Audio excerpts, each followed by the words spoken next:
Olá, meus queridos e minhas queridas. Como sempre, espero que vocês estejam bem. Já estamos em junho, né? Esse ano está sendo um ano bastante atípico e nosso semestre, particularmente, né? Começou presencial e depois nós caminhamos para esse regime de aulas não presenciais. E, enfim,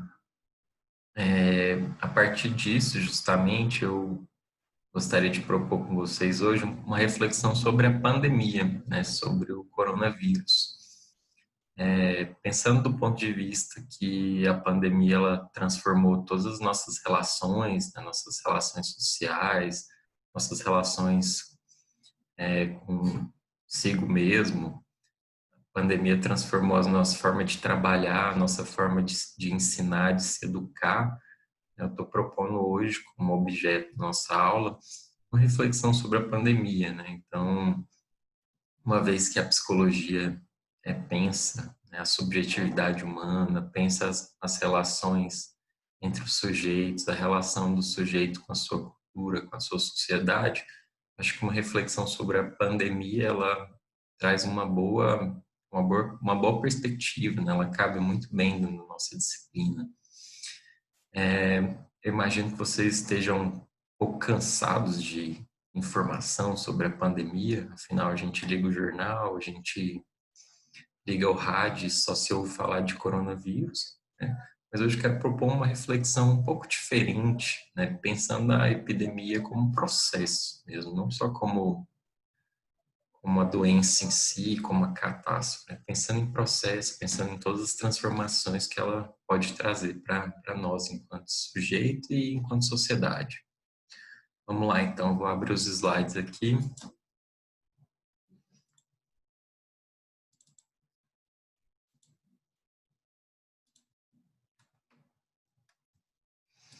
Bom, pessoal, a grande questão que eu quero propor para vocês, né, e nós teremos uma atividade a partir dessa aula, é uma reflexão sobre para onde vai o nosso mundo pós-pandemia, né? O que a pandemia vai trazer de mudança. Uma coisa é fato, a gente só vai voltar à normalidade mesmo, né? A gente só vai ter toda a nossa liberdade de volta, nossa possibilidade de trabalhar sem risco, de encontrar os nossos amigos sem risco, quando sair uma vacina. Pode ser que isso aconteça por agora, pode ser que isso demore mais um ano aí para acontecer, mas de fato nós só teremos o retorno à normalidade assim que tivermos a vacina. E mais, né? Não dá para saber ainda se a gente vai ter esse retorno, né? Porque a gente está vivenciando uma crise econômica, muitas pessoas perdendo emprego, né? Muitas pessoas tendo que trancar a faculdade. Então, assim, mudança nas nossas relações sociais, relações de trabalho. Então, de fato, não dá para saber se a gente vai ter um retorno à normalidade, né? As pessoas estão falando muito em um novo normal. Então, o que vai ser esse novo normal? Ninguém sabe. Então, essa é a nossa reflexão hoje, né? Para onde vai o mundo pós-pandemia? Eu comecei aqui com um histórico, né? Como todos sabem, a pandemia, né? O coronavírus, ele começou na China. No final do ano passado, no final de dezembro de 2019, a gente teve uma sucessão de casos de pneumonia na região de Wuhan, na China. Então, esses inúmeros casos de pneumonia, né, repentinos, eles começaram a causar uma desconfiança nas autoridades de saúde, né? No dia 9 de janeiro, nós tivemos a primeira morte na China, e a partir dessa primeira morte foi confirmada a existência de um novo coronavírus, né? Então, o coronavírus, ele não é uma novidade, digamos assim, biológica. Ele tem esse nome, né? Na verdade, ele é um agrupamento de vários vírus e ele tem esse nome por causa da sua estrutura em forma de coroa, né? Então, o nome científico dele é o 2019 nCoV, né, de New. E, bom, então, vejam só, em 9 de janeiro a gente teve a primeira morte na China, né? Em 11 de março, a Organização Mundial de Saúde declarou a pandemia, né? Então, o que isso significa? Significa que a doença, em março, no início de março, ela chegou nos 5 continentes, né? Então, a gente compreende como pandemia uma doença que se espalha por 5 continentes, por todos os continentes globais. A questão do coronavírus na China, como todos bem sabem, né, ela esteve associada a um mercado, né, de frutos do mar. Então, há uma desconfiança de que esse vírus ele seja um vírus que tenha vindo de morcegos, né? Então, há alguns vírus que em animais eles não causam nenhuma sintomatologia, mas quando ele entra em contato com o humano, ele começa a provocar doenças e mortes, né? Então, hoje, a doença que o coronavírus causa, né, é a SARS, né, a Síndrome Aguda Respiratória. Então, a gente já teve casos de SARS em 2002, mas esse coronavírus, né, esse novo coronavírus, ele é muito mais letal. A taxa de letalidade dele chega até 15% em pessoas com mais de 80 anos. Então, qual que é a situação do mundo hoje? A gente tem aqui no mundo aproximadamente não, que esses dados são exatos. Eu coletei eles hoje, dia 5 de junho. Então, a gente tem no mundo hoje 382.867 mortes e já mais de 6 milhões de casos confirmados aqui, quase 6 milhões e meio de casos confirmados. Vamos ver como é que está a nossa situação no Brasil. No Brasil, o coronavírus, oficialmente, ele chegou no dia 26 de fevereiro, né? Um homem que havia viajado da Itália foi testado positivo em 26 de janeiro. Tivemos a primeira morte no Brasil em 17 de março, né? Em 21 de março, todos os estados brasileiros já haviam registrado casos de coronavírus. Então, vejam só, a gente teve o primeiro caso confirmado em 26 de fevereiro, menos de um mês depois, todos os estados brasileiros já tinham. E a nossa situação hoje ela é muito grave, né? A gente já tem mais de 600 mil casos, 615 mil casos no Brasil hoje, né? Aproximadamente 615 mil casos. Bom, vocês comparam aqui os números brasileiros com os números do mundo, né? Vocês vão ver que hoje a gente tem 10% dos casos confirmados no mundo e 10% das mortes, né? O Brasil já alcançou 34 mil mortes ontem, uma situação bastante preocupante. Aqui eu trouxe brevemente, né, trouxe isso aqui que eu achei muito interessante, que foi a forma como o vírus se espalhou pelo mundo, né? Então vocês podem ver aqui onde está o meu mouse, ele começa na China, né? Em poucos dias ele já tinha se espalhado por todo o Sudeste Asiático. Em menos de um mês ele já tinha se espalhado para quase toda a Europa, né? E depois também, em cerca de 45 dias, ele já estava em toda a América e na África. Então, esse vírus, ele nada mais é, né, do que uma expressão do nosso processo global, né? Hoje a gente vive uma sociedade totalmente globalizada, totalmente ligada, interligada. Então, quem nunca aqui comprou um produto que veio da China, né? Então, os riscos eles são iminentes. Então, a ciência, ela, de certa forma, ela já previa uma pandemia global, ela não sabia que ia ser dessa magnitude. Trago aqui para vocês também alguns dados que eu achei interessante, né? Então, a questão da letalidade do vírus, né? Apesar do susto que ele nos causa, né? Sua letalidade, ele não é tão significativa para a população média, ou seja, uma pessoa ali que tem entre 20 e 50 anos, ela pode pegar o vírus, não desenvolver nenhum tipo de sintoma ou ter sintomas leves, né? Esse gráfico, as partes dele são 5%. Então, a letalidade dele é muito alta com pessoas acima de 80 anos, né? Então, a letalidade chega até 15%. Mas aqui na nossa faixa de 20 a 49 anos, essa faixa de a letalidade ela fica em menos de 2%. Então, os grupos de risco são os idosos, como todo mundo sabe, e pessoas que têm comorbidades, ou seja, pessoas que já têm outras doenças. Pessoas com doenças cardiovasculares, doenças respiratórias e diabetes, elas têm muito mais chance de desenvolver sintomas graves e vir a óbito, né? Por isso que a gente viu esse desespero por respiradores, porque era um instrumento necessário para salvar mesmo as pessoas em quadros mais graves. Aqui, gente, aqui é que o bicho pega, né? Nós estamos no momento que eu estou gravando esse vídeo, né? Hoje é dia 5/6, sexta-feira. Nós estamos numa verdadeira euforia, né? Se eu sair de casa aqui para comprar um pão, a cidade está funcionando a todo vapor. Goiânia está funcionando a todo vapor, quase todo o comércio aberto. Eu acho que hoje, em Goiânia, as únicas coisas que não estão funcionando são escolas e shopping centers e os bares na noite. Então, a taxa de isolamento social em Goiânia, ela está hoje em torno de 35%, tá? E olha aqui para onde que nós estamos caminhando, né?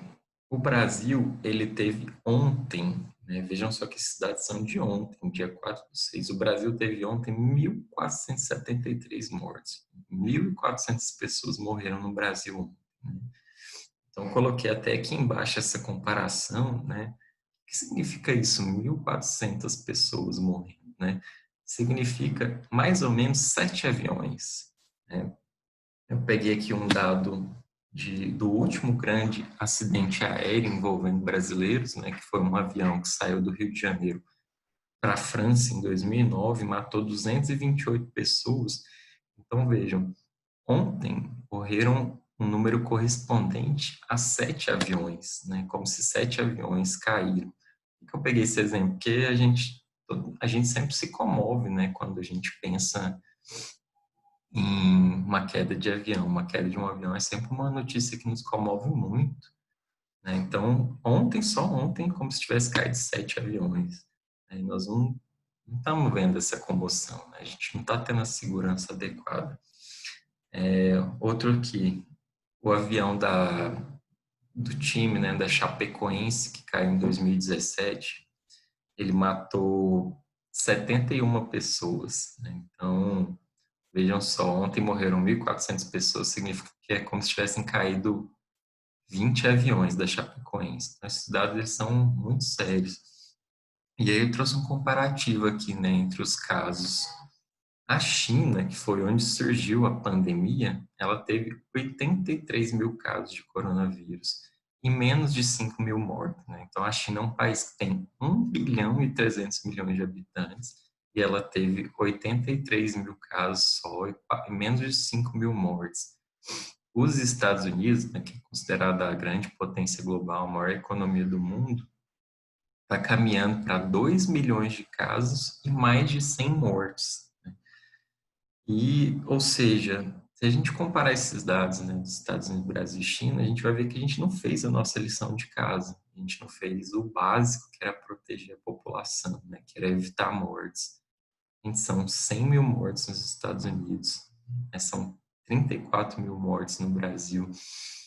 Mas, professor, o que a China fez, né? A China fez o básico. O básico era testagem em massa e busca ativa de casos. Ou seja, para conter a epidemia, você precisa testar a população e precisa fazer busca ativa de casos para isolar as pessoas com casos confirmados e casos suspeitos, né? Então, foi isso que a China fez.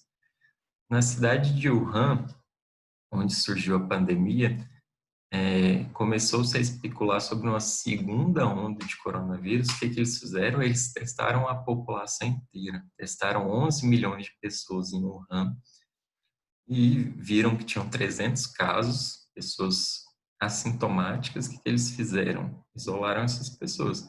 Se eles não tivessem testado a população, né, eles teriam provavelmente uma segunda onda de coronavírus em Wuhan. No Brasil, até o momento, a gente não realizou nem 1 milhão de testes, né? 1 milhão de testes, enquanto a China, em uma só cidade, testou 11 milhões de pessoas. Então, pessoal, sem... professor, você está falando, então, que a gente teria que testar 200 milhões de pessoas, né? 220 milhões de pessoas? Não, mas que tinha que fazer pelo menos uma testagem por domicílio, né? Uma testagem por fatia, para garantir que a gente tivesse controle dos casos, tá?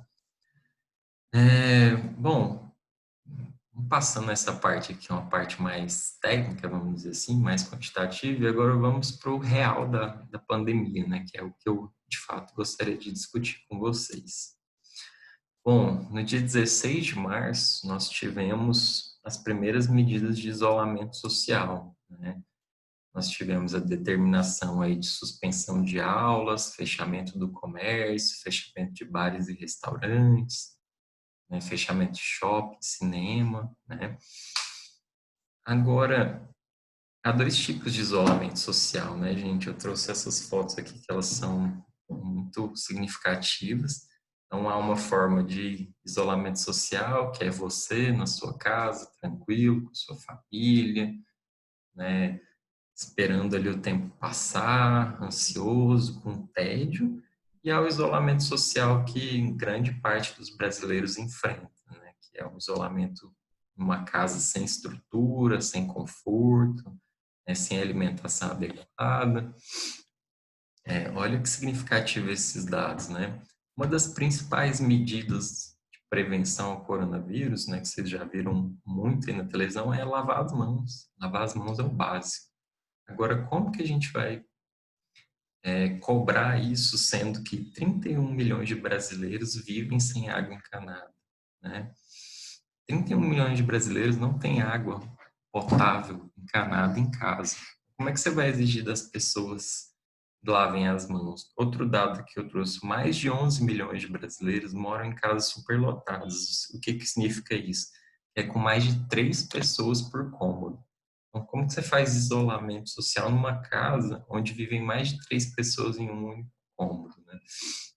Então, a pandemia e o isolamento social, principalmente, ele deixou muito claro, ele expôs, assim, a questão da desigualdade social, né? Que muitas pessoas puderam ficar nas suas casas com conforto, Netflix, internet de qualidade, e outros tiveram que ficar num cubículo com 3 ou mais pessoas, né, sem nenhuma segurança, sem nenhuma questão de saneamento ambiental. Acho que esse foi o primeiro grande confronto. Assim. Outro segundo grande confronto é a questão do trabalho. Né?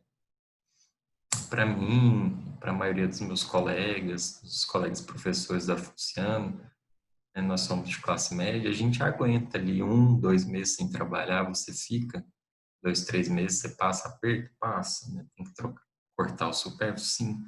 Mas grande parte da população brasileira depende do trabalho cotidiano para sobreviver. A gente tem no Brasil hoje 40% da população em situação de trabalho informal. 40% dos brasileiros hoje, da população economicamente ativa, vive do trabalho sem vínculo. Então, é aquele tio do churrasquinho que depende do churrasquinho para viver, é a tia do salgado aí da Fonciano que depende do salgado para sobreviver. São as diaristas, né, que não tem vínculo empregatício, que depende da faxina para sobreviver. Então, essas pessoas, esses 40%, tiveram muita dificuldade. Então, como é que você fala para um cara ficar em quarentena, sendo que ele precisa trazer o pão de cada dia para casa, né? Então, essa foi uma grande questão que me marcou bastante. Bom, que mais que aconteceu aí, né, nessa pandemia, né? Primeiro que elas nos colocou em contato com nós mesmos, né? E nos colocou em contato com os nossos maridos, esposas, filhos. Né? Imagina você estar ali 15 dias dentro de casa com seu marido, com seu filho, em tempo integral, né? As crianças fora da escola. Então, trouxe aqui algumas notícias, tá? Essas aqui são manchetes de jornais, manchetes de portais.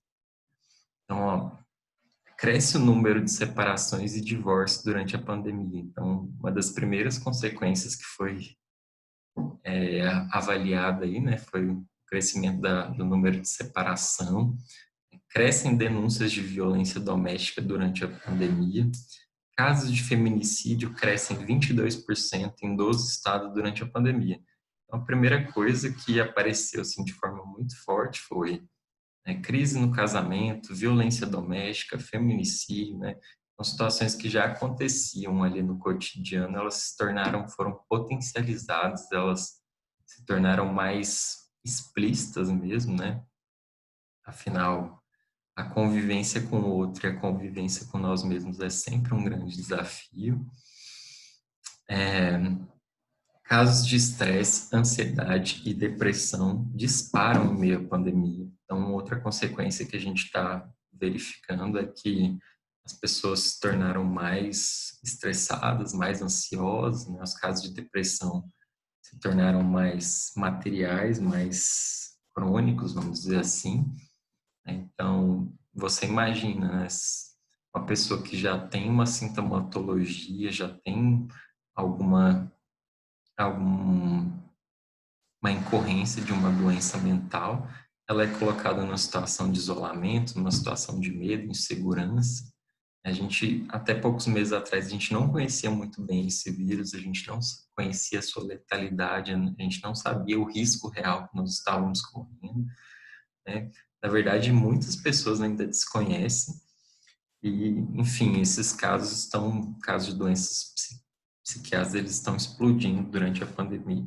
E outra coisa que veio muito forte aí, né, que é a questão da educação, né, do teletrabalho. Né? Eu peguei essa manchete aqui da revista Valor. A pandemia do coronavírus pode mudar para sempre a educação. Então, virou uma febre, né? Virou primeiro uma obrigação a questão da educação à distância, mas agora muitas instituições devem investir nisso, né? Muitas empresas também, principalmente aquelas que têm um grande departamento administrativo, ou empresas de serviços, ou profissionais autônomos, descobriram que pode trabalhar de casa também, né? O teletrabalho, o home office. Então, essa deve ser uma tendência, vamos dizer assim, uma modificação. Agora, eu trago um outro dado aqui para vocês, né? 25% dos brasileiros não têm acesso à internet. Então, como que você fala em educação à distância, principalmente nos níveis fundamental e médio, se um quarto dos brasileiros não tem acesso à internet, né? Nas áreas rurais, né, na zona rural, esse não acesso chega a 53%. Ou seja, 53% dos brasileiros que vivem na zona rural não têm acesso à internet. Então, de fato, é impossível a gente pensar numa educação que seja de fato democrática e acessível, né, sem um acesso real à internet. Acho que muitos de vocês, né, enfrentaram muita dificuldade nesse período de acesso remoto, né, muitos aí tendo que assistir a aula e fazer atividades pelo celular. Então, assim, né, é um debate que nós vamos ter que fazer ainda, né, para onde vai caminhar a educação pós-pandemia. Outros dados. E aí veio a questão da crise, né, gente? Acho que a questão da crise econômica, ela é brutal mesmo, né? Antes do coronavírus, a gente já tinha no Brasil ali algo em torno de 13 milhões de desempregados, tá? Uma estimativa que eu trouxe aqui, né? Número de desempregados pode ultrapassar 20 milhões após a pandemia. Então, assim, a gente já tinha 13. A expectativa oficial é de que vá para em torno de 20, mas eu já vi alguns economistas falando em até 30 milhões de desempregados, né? Então, imagine um país com 30 milhões de desempregados. Gente, e o desemprego, ele tem consequências sobre todas as esferas, né? A gente acha que não vai impactar na gente, mas, tipo, quando diminui o emprego, diminui a arrecadação, né? Ou seja, então diminui os gastos do Estado com saúde, educação e segurança pública. Né? Quando diminui o desemprego, diminui o consumo, ou seja, pessoas deixam de consumir, deixam de contratar serviços, né? Deixam de utilizar serviços, e isso impacta em toda a economia, todo o comércio, né? No auxílio, a gente teve os auxílio emergencial, né? Na pandemia, a gente teve o auxílio emergencial de R$ 600 e vamos combinar, né? R$ 600 é o mínimo do mínimo, assim, para a pessoa não passar fome mesmo. R$ 600. Então, eu já vi essa semana reportagem de pessoas que perderam o emprego na pandemia e foram parar na rua, né? Então, o que o governo tinha que ter feito? Assim, no mínimo, era suspender pagamento de aluguéis, de água, energia, pelo menos durante 90, 120 dias, né?